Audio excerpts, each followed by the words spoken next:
네, 제가 제목을 특이하게 지어봤는데 너무 특이하게 지은 것 같습니다. 네, 오늘의 주제는 레벨 2가 된 태준입니다. 말씀은 좀 이런 게 감동됐습니다. 요한의 아들 시몬아, 네가 나를 사랑하느냐? 그래서 베드로가 고백을 하는데 주님이 모든 것을 아시오매 내가 주님을 사랑하는 줄 주님께서 아시나이다. 그러더니 예수님께서 내 양을 먹이라고 하셨습니다. 성경의 인물들은 아무도 도와주지 않았고 아무것도 없었습니다. 그리고 절벽 같은 곳으로 하나님께서 인도하셨습니다. 완전히 버려진 것 같고 돈도 없고 인맥도 없고 완전히 다 털린 것 같은 그 상황 속에서 항상 하나님의 모든 사람들은 최고의 가치를 발견했습니다. 하나님께서 그곳에서 이제 하나님의 뜻을 발견하게 해주셨죠. 저는 제목에 보시면 내 자아가 본색을 드러내다라고 써 있는데 저는 모든 가정과 경제와 심지어 건강의 문제까지 다 회복이 됐습니다. 대학생 때 가면은 또 각종 대회만 나갔다 하면은 하나님께서 상을 주셨어요. 그리고 제가 어디론가 간증을 하면 어떤 사람들은 눈물을 흘리고 저를 막 치켜 세워줬습니다. 물론 하나님께서 저에게 믿음을 키워주시기 위해서 수많은 역사들을 주신 것인데 제 손에 뭔가 많이 들고 제 손으로 뭔가 할 수 있는 것처럼 막 이렇게 보이는 순간 저는 하나님의 의지가 안 됐습니다. 분명 하나님의 일을 하는데도 저는 하나님의 의지가 안 됐습니다. 뭔가 모르게 제가 하나님을 믿는다고 말하고 주어진 사역도 열심히 하고 옛날에 중고등부 혼자서 아무도 없는데 기타 메고 막 이렇게 찬양도 다 불렀는데 뭔가 이상하게 내 삶의 주인이 하나님보다 뭔가 더 위에 있는 게 느껴졌습니다. 뭔가 이상하게 하나님이 아닌 나를 믿고 저는 하나님의 일이라고 포장을 하면서 저는 성공을 위해서 미국으로 3번이나 도망을 갔습니다. 가려는 시도를 했죠. 그래서 결국은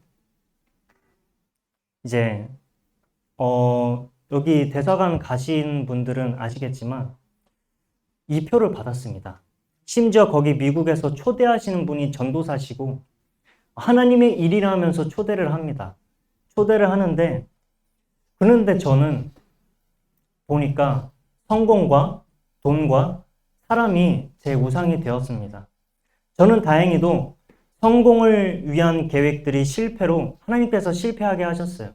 그래서 이 주황색 표를 받고 이거는 비자 거절 줄 때 주는 이러한 그 서류인데 그 서류죠. 이 주황색 표를 받고 집으로 돌아가는데 그 대사관 두꺼운 철문으로 여기서 나옵니다.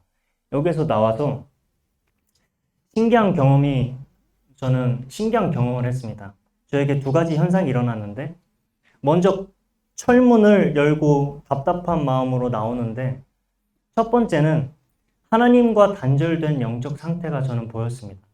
그리고 저에게 처음으로 듣는 음성으로 말씀하셨습니다. 태준아, 내가 너를 버렸다. 근데 이제서 보면 하나님께서 저를 버리셨는데 안 버리셨어요. 이게 무슨 말이냐면 그냥 하나님께서 저의 영적 상태를 단절된 것을 깨우쳐 주기 위해서 저의 뭔가 이 우상을 알려주기 위해서 저에게 그렇게 말씀하셨더라고요. 그래서 저를 사랑하셔서 내 자아를 뽑기 위해서 저를 바로 군대로 보내셨습니다. 뭔가 하나님께서 이런 마음을 갖고 저를 보내신 것 같아요. 태준아, 네가 하던 모든 일을 다 내려놓고 군대 가서 너의 자아 좀 뽑고 오자. 그래서 군대를 갔습니다. 제가 머리를 빡빡 깎고 군대를 갔습니다. 갑자기 그 군대를 가니까 내가 믿던 모든 구석들이 다 모두 단절되면서 정말 그때의 생활이 아직도 생각납니다. 새벽 4시에 일어나서 막노동을 하고 저녁 7시쯤 끝나서 생활관에 딱 내려가면 선임들한테 또 부조리 당하고 하나님께서 저를 군대에서 육체적으로 정신적으로 쫙 뭔가 빼듯이 털어버리셨습니다. 저는 그때 많은 것을 느꼈습니다. 절망과 낙심과 원망, 불평, 남 탓이 나왔고, 정말 이런 말까지 하기 부끄럽지만, 저는 그때 이제 기독교인인데도 막 이렇게 사회에서 다 인도하고 하나님도 전하고 했는데, 자살 충동이 왔습니다. 자살 충동이 왔어요. 뭔가 벼랑 앞에 서 있는 것처럼 막 오더라고요. 완전히 그 절망 그 자체인 상황이 오니까 막 이런 것들이 가득했습니다. 화장실에 숨어서 소리 없이 눈물을 흘리면서 기도를 했어요. 하나님, 요즘 군대 편하다면서 다른 애들 보면은 다 연락대로 보면 새벽까지 플레이스테이션 하고 있대요. 이거 저는 뭔가요? 왜 저만 쓰레기 같은 부대 와갖고 막 이러고 있냐요. 막 하면서 기도를 했죠. 근데 또 이제 하나님께서 제가 이제 하나님께 인도 잘 받는 기독교인의 타이틀, 그때 있었죠. 이 타이틀 때문에 부모님께 말도 못했어요. 아들이 그냥 부모님께 거짓말을 하는 거예요. 그냥 군대에서 모든 것을 잘 이겨내고 잘 지내고 있다. 문자를 보냈습니다. 말도 못합니다. 교회 식구들에게 말도 못해요. 그때 교회만 가면 저를 항상 세워줬거든요. 제가 갑자기 막 가가지고 너무 쪽팔리게 막 죽고 싶어요. 막 하면 얼마나 자존심이 상해요. 얼마나 쪽팔려요. 저의 자존심 때문에 말을 못하는 겁니다. 그래서 저는 문제를 벗어나려는 저의 노력을 많이 했습니다. 정말 수준을 넘어서는 것까지 했어요. 너무나 상황이 힘들고 아프니까 하나님께서 저에게 원하시는 것이 그냥 잠잠하게 있어야 할 곳에 기다리고 하나님만 바라보고 있는 것. 저는 이것을 못했습니다. 내가 죽을 것 같으니까 갈구는 선임에 대해서 저는 권위에 대한 순종이 안 됐습니다. 그래서 전 도망가기로 결심을 했죠. 저의 계획을 세웠죠. 쇼생크 탈출 대작전을 제가 세웠죠. 딱 거기 이름을 제가 붙였습니다. 제가 들어보니까 우리 부대만 버려진 부대라 그렇고요. 다른 부대는 최소한 때리지는 않는데요. 그래서 저의 친아버지를 동원해서 몰래 서류 작업을 하고 부대 옮기는 계획을 세웠습니다. 심지어 다른 부대의 대대장까지 연결이 닿고 어디에 이제 확정이 났냐면 육군 본부하고 여기 한미연합사령부라고 되어 있네요. 딱 거기에 연결이 됐습니다. 제가 너무 고통스러워서 연결이 됐는데도 한 달 간격으로 문자를 막 보냅니다. 아, 언제 가는 것입니까? 진행 상황은 어떻게 됐습니까? 막 하면서 재촉을 했죠. 그 결과 또 좋은 소식이 들려왔습니다. 아, 배태중 상병 곧 부대 옮기니까 준비하고 있어라. 곧 갈 거다. 이 사실은 선임들은 잘 몰라요. 선임들은 그냥 제가 입 다물고 일 잘하는 놈인 줄 알아요. 입 다물고 항상 선임이 때리면 하하 그렇습니까? 아, 배태준 이병 하면서 일 잘하는 놈인 줄 알았습니다. 사실 선임들과 같이 일해주면서 제가 머리가 딱 계산이 딱 돌아가지고 바로 도망갈 준비를 하고 있었는데 아무도 모르고 저를 착한 놈인 줄 알았죠. 하지만 예상치 못한 일이 일어납니다. 이거는 실제 문자 대화죠. 저희 아버지하고 대화 나눈 겁니다. 제 방법이 모두 무너졌습니다. 하지만 예상치 못한 일이 일어납니다. 엄청 무거운 쌀포대를 계속 옮기고 막 밤새도록 상하차를 했어요. 근데 딱 진짜 일이 다 잘 풀렸어요. 잘 풀렸는데 갑자기 허리에서 팍 소리가 났습니다. 팍 소리가 나서 그대로 쓰러져 버렸는데 쓰러진 상태에서 배 밑으로 점점 뭔가 아무것도 없는 뭔가 하늘을 나는 것 같은 그런 기분이 들더라고요. 그래서 응급실로 실려가고 아무것도 못하고 침대에 누워서 일주일간이나 천장을 보고 있었습니다. 제가 세운 계획들과 막 이런 게 싸그리 무너지고 마지막 희망이라고 붙잡았던 내 계획까지 다 무너졌습니다. 저는 그때서야 제 자신이 뭔가 이 하나님의 시선으로 보이기 시작했습니다. 그때 막 저의 휘황찬란한 기도가 안 나왔어요. 안 나오고 한마디만 나오더라고요. 그냥 아버지 하면서 아버지만 나왔어요. 그 한 단어에 많은 것이 담겨 있었습니다. 내가 너무 고집불통이고 내 자아가 가득하고 제 죄인인 것 처참한 죄인 쪽팔리고 부끄럽고 죄송스러운데 이상하게 저는 조금이라도 불합리한 상황이 닥치면 바로 머리가 계산 돌아갈 딱 준비가 돼 있는데 막 다른 곳으로 딱 바로 도망가려고 막 다 세워놨는데 제 마음에 이런 마음이 들더라고요. 아, 이제는 진짜 주님을 따르고 싶고 제 상태가 주님께서 조명시켜 주시는 것 같습니다. 상자가 아버지께 고개를 못 들고 아버지 품에 안기는 그런 마음이 제가 그때 딱 들었습니다. 제가 허리가 작살나서 몸이 움직이지도 못하는데 그 사실을 제가 그때서야 깨달았습니다. 와, 진짜 내가 세운 계획과 좋아 보이는 것들이 다 날아가고 제 앞에 그냥 예수님밖에 없더라고요. 예수님밖에 없는데 근데 뭔가 다 날아갔는지 제 마음은 너무나 평안한 겁니다. 그래서 이런 게 좀 느껴졌어요. 내가 무엇을 이룬다고 한들 다 소용이 없다. 결국 내 자아가 주인된 사람들은 하나님께서 모른다고 할 것이다.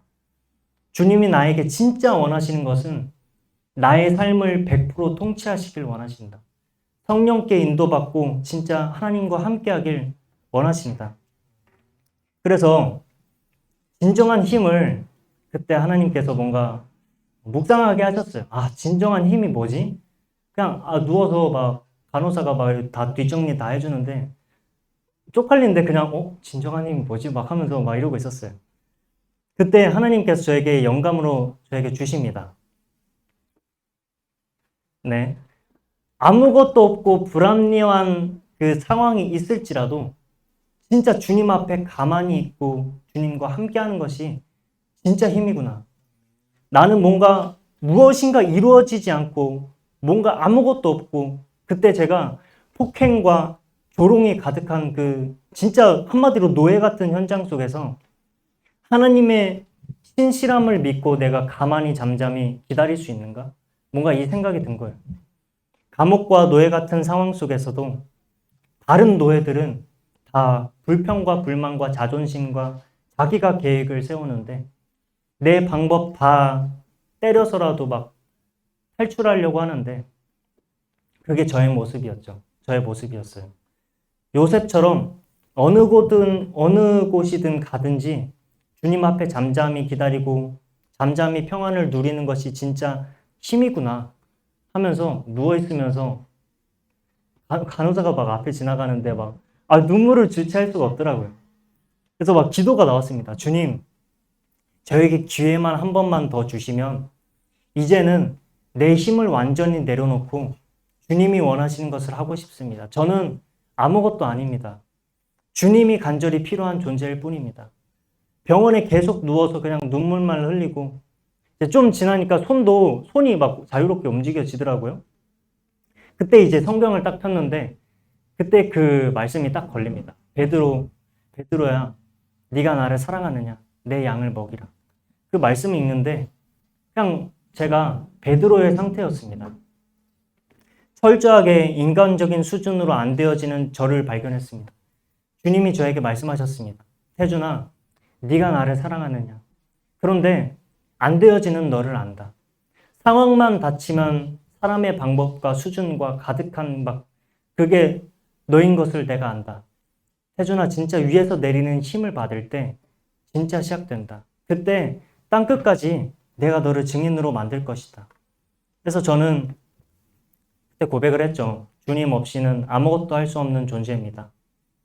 그런데 이렇게 고백하는 순간 아무것도 바뀐 상황이 없는데 제 마음에 평안이 왔습니다. 저의 블로그에 들어가 보니까 막 이런 글이 써져 있어요. 아무런 의미 없는 시간을 보내는 것 같아도 아무도 알아주지 않는 삶을 산다고 해도 내가 꿈꾸는 일과 바라는 것을 갖지 못해도 내가 주님과 함께 한다면 가장 귀한 삶입니다.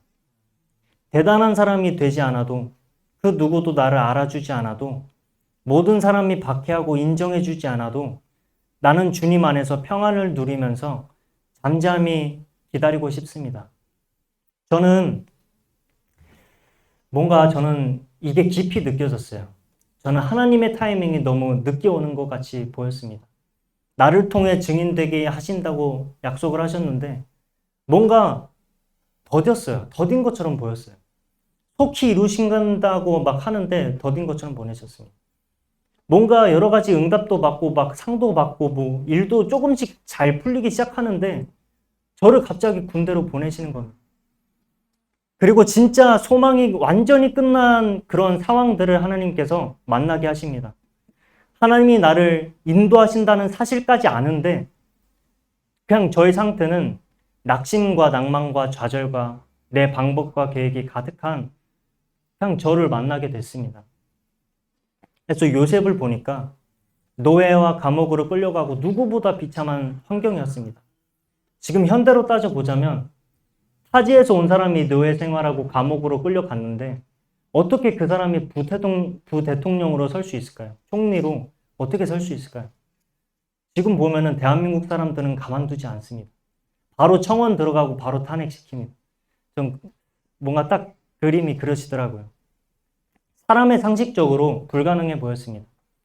성경 인물들을 보니까 수많은 어려움들은 심지어 모세는 미디아 광야에서 40년이나 내 힘을 빼는 데 섰습니다. 그러나 하나님께서 나에게 원하시는 것을 찾았고 눈에 보이지 않는 가장 큰 가치를 찾았습니다. 결국 땅끝까지 증인되리라 약속하신 그 약속이 하나님께서 나를 통해서 그가 직접 이루셨습니다. 그래서 내려놓음이란 경험치인데 결국 내가 무엇인가 이루는 것이 아니라 진짜 하나님께서 진짜 나에게 원하는 것은 무엇인가 질문하는 것이 답이었습니다. 그래서 저는 사실 군대 얘기를 푸는 거를 너무 싫어하는데 저는 그때 군대에서 기독교인이 아니었습니다. 그냥 불신자보다 더 악한 사람이었고 제가 후임들을 만나면 너무 미안합니다. 후임들이 저를 기독교인인 줄 모르고 있습니다. 그 정도로 이제 하나님께서 절벽으로 밀으셨는데 하지만 제가 너무 군대라는 여정이 있어서 너무 감사합니다. 왜냐하면 죽을 것 같은 상황 속에서 제가 얻은 것은 내려놓음이란 경험치였습니다. 제가 신기한 게요. 군대 가기 전에 내려놓음이란 찬양을 부르고 갔습니다. 단순히 지원 집사님께서 원하신다고 하셔서 그냥 부르긴 했는데 근데 그게 하나님께서 저에게 가장 원하시는 경험치였습니다. 그래서 하나님께서 저에게 말씀하셨습니다. 앞으로 진짜 힘이 쫙 빠진 태준이가 되길 원한다. 내 방법과 고집불통의 태준이가 아니고 딱 메이플 스토리에 보면은 200렙이 만렙이에요. 저는 뭔가 군대 챕터라는 것을 클리어하고 오니까 1레벨에서 뭔가 2레벨로 막 딱 변하고 뭔가 바뀐 느낌이 들었습니다. 어려움을 당하고 고통을 너무 심하게 받았는데 하나님께서 그 속에서 나를 회복시켜 주시고 그리스도의 성품으로 나아가도록 만드셨습니다. 그래서 저는 이제 새로운 도전을 하는 때라고 생각합니다. 이제 앞으로 저는 이제 전주 제2대학에 들어가는데 정말 제가 전 대학에서는 너무 재임이 많았습니다. 막 사람 붙잡고 전도하면서 사람 막 끌고 다니면서 막 사람들이 부담스러워할 정도로 막 이렇게 제 열정이 넘쳤는데 이제 저의 계산과 막 이런 게 많았는데 하나님께서 메시지를 주시는 것 같습니다. 진짜 네가 다시 한번 그 대학 현장으로 들어가는데 이제는 새로운 도전을 했으면 좋겠다. 너의 힘을 완전히 빼고 내가 가득가득 부어줄 수 있는 빈 그릇으로 가길 원한다. 내가 너를 통해 반드시 이룰 텐데 진짜 나의 인도를 잘 받기 원한다. 하나님께서 그렇게 말씀하신 것 같았습니다. 그래서 저는 딱 이거 하나 붙잡고 저는 이제 편입해서 대학에 들어가는데요. 주님 이제 저의 힘을 모두 빼고 싶습니다. 더 이상 이제 고삐가 풀려서 마음대로 하는 송아지가 아니라 이제 고삐가 걸린 채로 주인의 인도를 잘 받는 주님이 내 주인 되어 주시는 그런 주님 뜻대로 나아가길 원합니다. 이상입니다.